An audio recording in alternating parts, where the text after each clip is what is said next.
2010 में NFC का आखिरी अवार्ड हुआ था। इस वक्त दहशत गर्दी उरूज पर थी। कौमी असम्बली इजलास में वज़ीर-ए-आज़म शहबाज शरीफ का सारे ख्याल कहा कि NFC अवार्ड में 4 वज़ीर आला मौजूद थे। दूसरे किसी सूबे को इस मद में 1 रुपया भी नहीं मिला। KP को 590 अरब रुपए दहशत गर्दी की रोकथाम की मद में मिले। आखिरी अवार्ड हुआ था और चारों सूबों ने मिलकर उस वक़्त वज़ीर-ए-आज़म मोहतरम जनाब यूसुफ रज़ा गिलानी थे और प्रेसिडेंट आसिफ अली ज़रदारी थे। उन सब की काविशों से NFC अवार्ड हमने उसके ऊपर एग्री किया। और उस वक़्त आप जानते हैं कि दहशत गर्दी अपने अरूज पर थी और सबसे ज़्यादा उसका ब्रांड फेस कर रहा था हमारा इंतहाई खूबसूरत सूबा KP। उस NFC अवार्ड में मैं खुद उसमें शरीक था।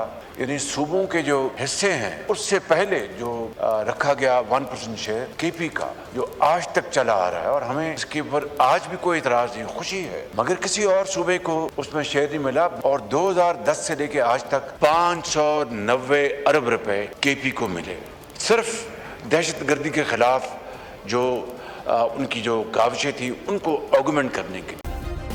सब्सक्राइब करें और बेल दबाएं ताकि कोई खबर रह न जाए।